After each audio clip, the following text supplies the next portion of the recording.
Hi there. Well, it's about time we had a little chat about what it means to be a coach and instructor, a proper coach, a proper instructor, not a trainer. There's a huge difference. Now, let me go back many years. And my old little bro, my old mucker, Lee Charles, was talking to me about this rotating syllabus that he'd put together. Now, at the time, most people hadn't even heard of doing a proper syllabus. You'd have one from a governing body where they told you what things needed to be known for the next grading and stuff like that. But nobody actually put together something proper, something real. And Lee and I were going through it all. And we're going, actually, this is a great way of doing it. And that leads on to doing a proper lesson plan. Let me explain what I mean by those. Okay, so when you hear about a syllabus, most people think of it just a list of things that you must know in order to pass your test or your next grade or whatever it may be. If it's in education, it might be to pass a O-levels, A-levels, degree, yada, yada, yada. Well, that's all fine and dandy, isn't it? This is what you need to know. But that doesn't really explain what you as a coach need to be doing in order to teach it properly. If you look at the best teachers, the best instructors, let's call them teachers because you're teaching. The best teachers know exactly what they're going to be teaching each lesson. And they teach it in such a way that it makes you think and work things out for yourself. Formulas, principles. If you're teaching mathematics and you teach a form, you don't teach somebody every single answer to every single question, that would be ridiculous. But you teach them the formulas from which they can work out the answers. And that is how it should be done in martial arts, combat sports, self-defense. You teach the formulas so that the student can work out the answers. But the formula must be in the form of a syllabus. Now, what Lee had created, and since then many others have been doing it, but Lee was one of the first, if not the first I knew that was doing it properly, was what they called a rotating syllabus. So, the name as it suggests. But let me give you a very quick example of how that can work. Let's say, for argument's sake, that this week you're doing jab cross. Well, everybody in the gym can be doing jab cross, and at that end you might have people who've only just walked in and they're struggling just to lift their arm up and go like that. And down at the other end, you might have seasoned fighters who are throwing it with the speed and power that has yet to be seen to be believed. But they can all train together in the same room because they're all doing the same thing at completely different levels of ability, speed and dynamism and power and everything else, but they're doing the same thing. They're all doing jab cross, and the defences and different ways of attacking and so on and so forth. The beginner's lucky to get their arm out. The advanced fighter is doing all sorts of fancy things with it. But they're doing jab cross. So many times in martial arts I've seen where the instructors say, right, you do this high level, you do that one, you do that. And they haven't got a clue what they're doing. They just make it up as they go along. Because there's no structure to it, no way to develop. Now once you have this in place, and then next week you might be added on a hook, or added on uppercuts, or whatever it may be. There's lots of different things you can be doing. So just start to think of the principles so that you can then detail. If you know, for example, that your students must be able to do a jab cross to a certain level, whatever level it may be, yellow belt level or whatever, and this one's at green belt, that one's at blue, that one's at brown, that one's at black belt level of ability of doing that particular technique or techniques, then you know as a coach what you should be teaching each week. And you should know as a coach what it takes to get that white to yellow belt level and get the yellow to green or whatever it may be, into blue to brown and to so on and so forth to black and above. So that You know how it works, you know what you should be looking for, and you know what things they need to be able to do at those different levels. And this, of course, needs to be documented. So when you say, I'm going to teach jab cross this week, it should be, I'm going to be teaching jab cross this week. At this level, this is what they need to know. At this level, this level, this level, this level, this level. Then when you know what they need to know at each level, you as a coach should then work out a way to teach it so that they understand it at each of those levels. Now, all of a sudden, your job as a coach isn't just turn up and say, okay, buddy, jab cross for a bit. Do a couple of rounds jab cross, then we'll do some of this, then we'll do some of that, do some running around. That's not teaching. That's not coaching. That's training.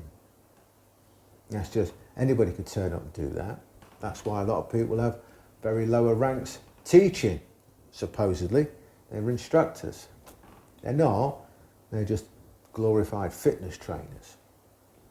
So you've got to understand a lot of things if you're going to be a proper coach, a proper instructor. Now, a lot of people don't want to hear this. School owners don't want to hear it. Supposed coaches, supposed instructors don't want to hear it.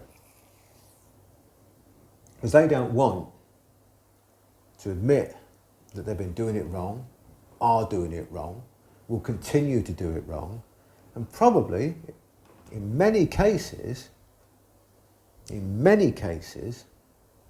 they don't know how to do it right. They haven't got the wherewithal or the depth of knowledge to actually do it right. A lot of them are lucky in so much as have somebody walk in who actually just can do a jab cross pretty good. Oh, look at him, he's good. Well, you know, that could happen anywhere. So that's something that you've really got to understand, how to set up a syllabus and set up a lesson plan so that each week as an instructor, you know exactly what you're going to be teaching. What I used to say to people is, plan out the next couple of weeks. Get it going, make sure it's right, make any adjustments that you need to make, write them down, get it all documented, and you keep doing that for the next 3 or 4 years. Then once it's all documented, you know you've got a full-blown, massive syllabus, lesson plan, documentation of how to really coach, how to really teach. Then your assistant should be running through that, learning how to coach and how to really teach. And then, once it's done once, it's done forever, isn't it? So that's one part of being a coach. And there's lots of things to it, lots of things about it. Now, when you look back, old-time boxing coaches, I'm going to keep going back to old-time boxing coaches, it's one of the things that everybody understands. The old-time boxing coaches, they were your boxing coach, they were your fitness coach, they were your strength and conditioning coach, there was your dietitian, your nutritionist, whatever you want to call them. There was this, that and the other. There was every coach under the sun. Today, they've got a coach for this, a coach for that, a coach for that, a coach for how to tie your shoelaces, another one for how to speak to the media, another one for how to dress, another one for how to do your running, another one for how to do that, another one. There's coaches everywhere. But none of them are coaches. None of them are teachers. They're trainers. You've got personal trainers who've become padmen who's suddenly a boxing coach. You've got a fitness guy, this guy who did this, I don't know, in some fitness magazine or whatever, so this is how you do it for boxing. Ooh. So many different exercises I see and say it's for boxing. How does that help a boxer? Right? A lot of it is just doing something for the sake of doing something because you've got nothing to really teach, so you have some training going on. It's like saying, run around the room for half an hour before we start our karate class. Now, what good's that? You ruined half an hour of teaching time because you don't know what you're doing, you don't know what to teach. It may not be your fault. It may be that you've never been taught how to do it or taught to a level where you can teach properly. So you just have people doing what you used to. Run around the room for half an hour. Now do some stretching. Let's do your next kata. Now do a bit of paired up work, run around the room a bit, bye, see you next week. That's not teaching. That's going through the motions, that's just training. Anybody could do that. Anybody. Got to understand what it means to teach. And you coaches out there, you're listening to this, knowing that you don't know your subject properly, knowing that you're just a trainer, but you're bluffing it. Vast majority of you. I don't care if I upset you. People who, fighters, whatever. Think, does your coach actually coach you? Does it actually teach you? When you're doing pad work, most of it's bullshit. When you're doing pad work, is he actually teaching you? Are you learning anything about distance, timing, angulation, where your power is, where your defence is, everything else? Or is he going 1, 2, 3 and then reach out? 1, 2, 3, reach out. 1, 2. That's it, good one, good hit, well done, yeah, great one, yeah, oh that was powerful. Well, what are you learning? You've got to ask yourself, if you're a student of martial arts, combat sports, self-defence, anything, what did I actually learn today? Really learn. What did my teacher, my coach, my instructor, what did he teach me today? That's what you've got to be asking yourself. And if you're brutally honest, most of the times it's nothing. And then you realise what a waste of time it's been because you've just been training. You could have done that on your own. Okay, so that's my little rant on that. So more about true coaching, true teaching. It's not just about explaining this, that and the other and how that works, how this works. It's about correct pairing up of people, correct drills. All right? If you're going to be pairing up some people, you've got to be able to choose the right pairs to give them both the biggest benefit. What I've seen for years and years and years and years and years in martial arts is they'll have two lines lined up facing each other. You move round one, move round one, move round one. So it's good because you get to go with lower grades and higher grades, whatever. As long as you're doing something, I suppose, is better than nothing. But no thought process again behind it. None. Why not pair somebody up with somebody so that what they're doing, whatever exercise it is that you're doing, whether it could be, front kick, roundhouse kick and their defences, whatever it is, you've got to put them together in such a way that they complement each other. In so much as you could, as an example, put somebody who's not very good at defending a front kick followed by a roundhouse kick against somebody who's very good at doing those things. Very good at the front kick, roundhouse kick. And they must understand that together, the guy doing the kicks is explaining to the other guy why he's unable to block it. Obviously you don't kick him around the head or anything like that, but they've got to be able to explain, talk to each other. Likewise, if the guy who's really good at blocking, evading, whatever, the kick, is just a silly example, will be explaining to the kicker why his kicks can't get through and how to change it so that they can, and vice versa. So they always got this student-teacher, teacher-student relationship within that pair, so they're always helping each other increase their skill level in everything that you do. That's correct pairing. Then you've got drills. I've banged on about this before. People do not drill correctly. They just go, right, go and do 20 roundhouse kicks with your right leg, 20 with your left, swap over, you do 20, you do 20, then move on and do 20 front kicks. That's not drilling. That's repetition of training. Anybody can teach that class. You could put in somebody with a couple of weeks experience to say, off you go. You could teach that in a weekend, less than a weekend. I could teach somebody to teach that class in a few minutes. That's not teaching, that's just training. People can come in and do that on their own. Years ago when I had a school, we had particular night of the week where it's just a training night. There's no teaching going on, it's just training. It's a training night, it's not a coaching night, it's not a teaching night, it's a training night. I'm training, they're training, we're all training together. There's no teaching going on. Might be the odd bit, oh, do that, whatever. But there's no actual teaching, no coaching. It's just a training night. And I had a visitor over and I said, it was a training night tonight, everyone's just coming in to train. There's no teaching going on. So, before people come in, I'm just sat at a desk and my mate sat there. We've done a lot of training. People are coming in, hello Ross, hello Ross, hello Ross. And they're just getting straight on with it. Some are coming in doing some skipping, some are coming in doing a circuit, so whatever it is, they're coming in just getting on with it. My mate says to me, this is amazing. People just coming in, just getting straight on, they know exactly what to do. It's a training night, they know what to do. They know what they need to be working on because we've covered it already in the teaching part. We've covered it already, so on a training, it's just training, they're not going to be taught anything, they're just coming and they know what they need to be working on. Because we've covered it individually. You know, this one's working on jabbing, that one's working more on footwork, this one's working more on distance, whatever it is, they're working on things because it's the way they've been taught, the way they've been educated, they can start to do things for themselves and understand themselves what they need to work on. That's teaching, that's coaching. So even on a training night, they're working on things that help them and they know what to work on because it's been covered within coaching classes, within teaching classes.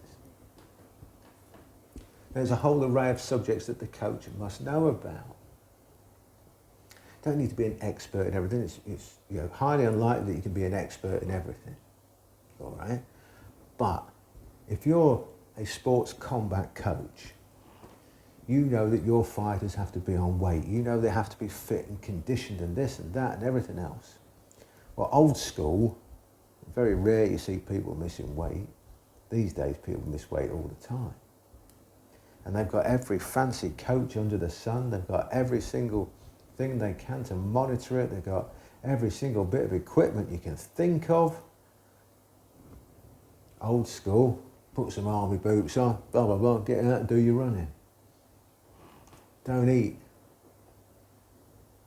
Want to lose weight? Don't eat. Don't eat so much. Don't eat. Literally don't eat. You'll be fine for a day or two, or 3. There's simple ways of doing things and there's convoluted ways of doing things. Having a million different ways of different types of diets and this sort of food, that food followed by that food and this one, don't mix it with this one and have that and then I've got to cook this special meal for you that's only got 0.3 of a gram of this and 0.2 of a gram of that and you go, fuck me, I'm never going to work that out. Tell you what, don't eat. I'll lose weight like that. That's easy, isn't it? Drink water, don't eat, done. There's a lot, I know that's a very, very huge simplification of everything, but things can be that simple. You can explain all of these things about, I say, A on B on your opponent, hold as fast as you can, hit them as hard as you can, probably knock them out. You can simplify things down. All the strength and conditioning, all the stuff like that. Is it specific to what you're doing? If you're a combat athlete, if your job is punching people in the face and body, right, you don't need to be deadlifting, do you? What good's that going to do? There's a lot of exercises you don't need to be doing. They're just exercises for exercise's sake because you've employed this strength and conditioning coach, you've employed this fitness coach, so they've got to have something to do. What's wrong with sports-specific exercises? Things that are actually going to help you and ingrain technique and ingrain the ability to keep those techniques flowing when you're absolutely fucked, tired, done. Surely sport-specific exercises are better for you than doing some deadlifts and doing some fancy fucking running on a bike thing that goes like this and all that bollocks. Why don't you do something sport-specific? Think about what you're doing. Think about what you're actually training for. And if you're a combat athlete, ask yourself these questions. And, by the way, ask this fancy coach, why am I doing this exercise? What possible benefit has it got for me as a boxer, as a MMA fighter, as a kickboxer, whatever it may be? What benefit do I get from it? How is it helping me with my technique and my ability to fight? And if they can't answer that correctly or with something that resonates with you and actually does work, then it's bollocks, isn't it?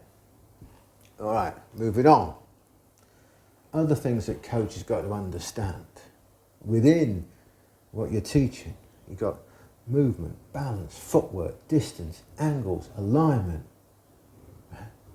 evasion, how to move in, how to move out, keeping yourself safe, optimum angles and degrees and everything else. All of these things are part and parcel of it, not just throwing a technique. The technique may look good, but it's being done out of context. Let me explain. For years and years and years, I've been going to, I'll just say karate class, all right? A karate school, going to teach a seminar at a karate school. You say to somebody, show me, Kumite stuff, show me your fighting stance. And they get in a fighting stance in front of me. I go, yeah, the stance itself is absolutely clinically perfect. The only problem is I'm stood in front of you, but it's perfect if I'm over there, or I'm over here, or I'm over there, whatever. Your distance and your angle, everything is completely wrong. But the stance itself is perfect.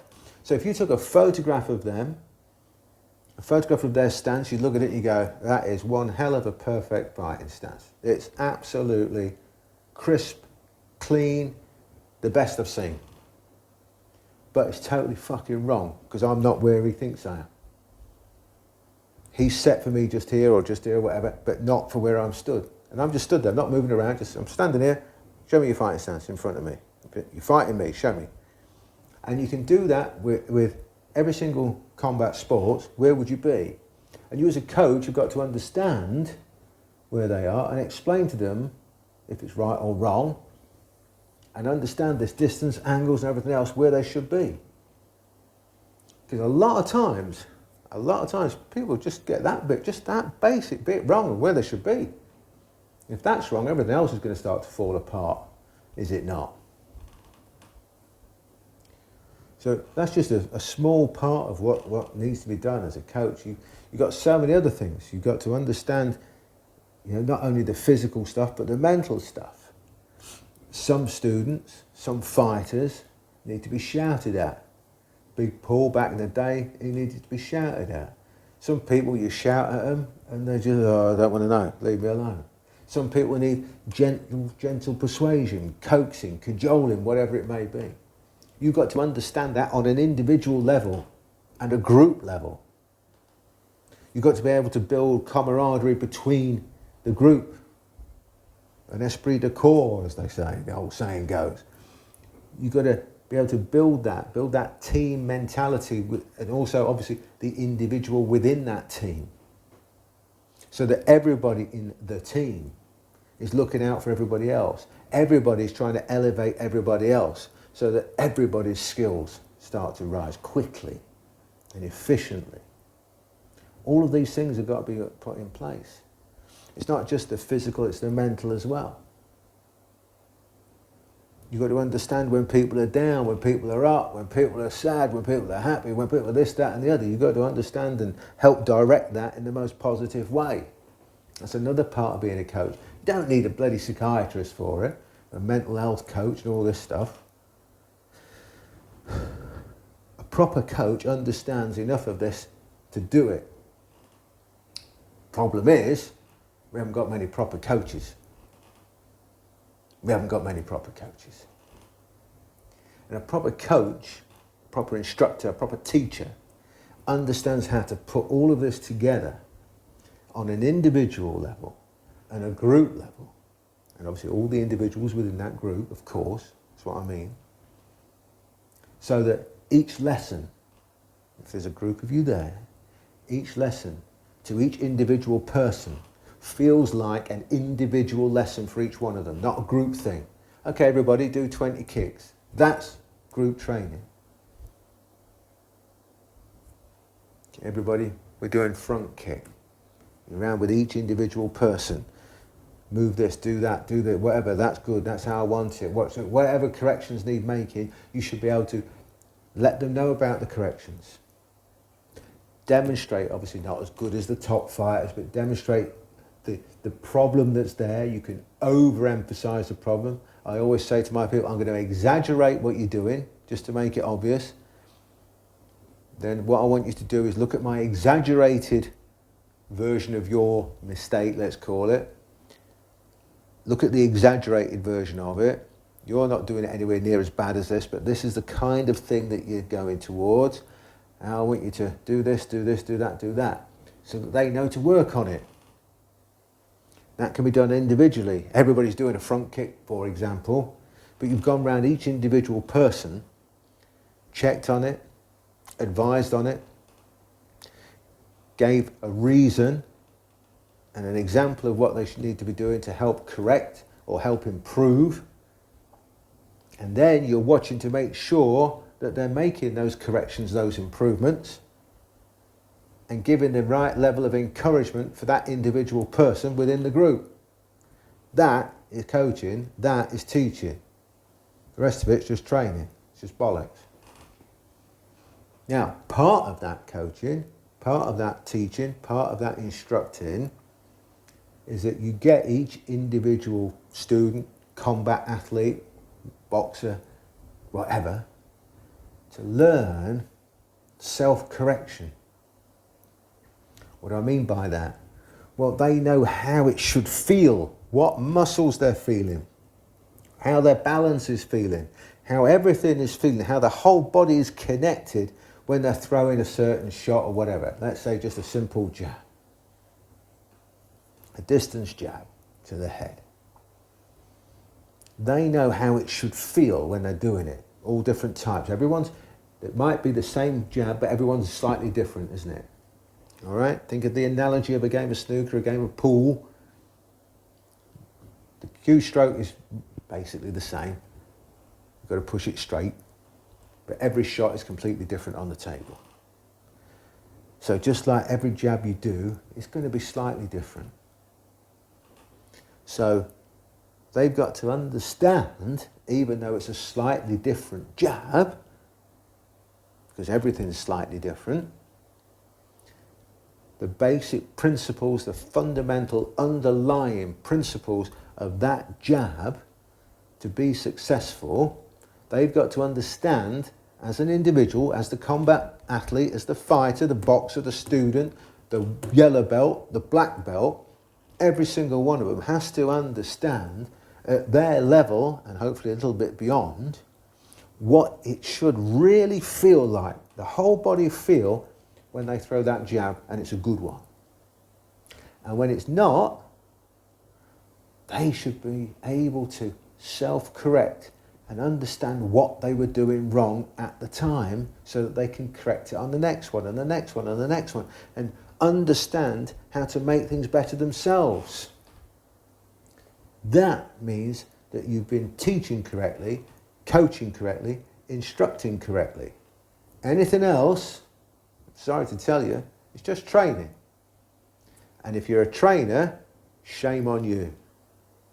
If you're calling yourself a coach, shame on you. And if you're a coach and you don't understand what I'm talking about, shame on you. You're not a coach, you're a trainer. So that's just a tiny, tiny aspect of what I consider it means to be a real coach. Feel free to disagree, because I don't care, I know I'm right. And if you disagree and say, I'm a coach and I don't agree with that, we do this, that, you're not, you're a trainer. Don't believe you. All right? Be a proper coach, be a proper instructor, be a proper teacher. Watch how your people develop. Watch how much information you can give across and how it helps them. Your job is to help them as much as you possibly can. You can only give the information and teach it to the best of your ability. If they're unable to take it on board, and it's not because of your lack of teaching ability, it's just that they can't do it, that's fine, because they've reached their max level, so to speak. But if they haven't reached their max level anywhere near their potential, because you can't teach properly, that's down to you, not down to them. Think on that. Anyway, Sorry about a couple of swear words in there, but sometimes I get a bit irritated. Anyway, there you go. That's enough from me. I'll see you.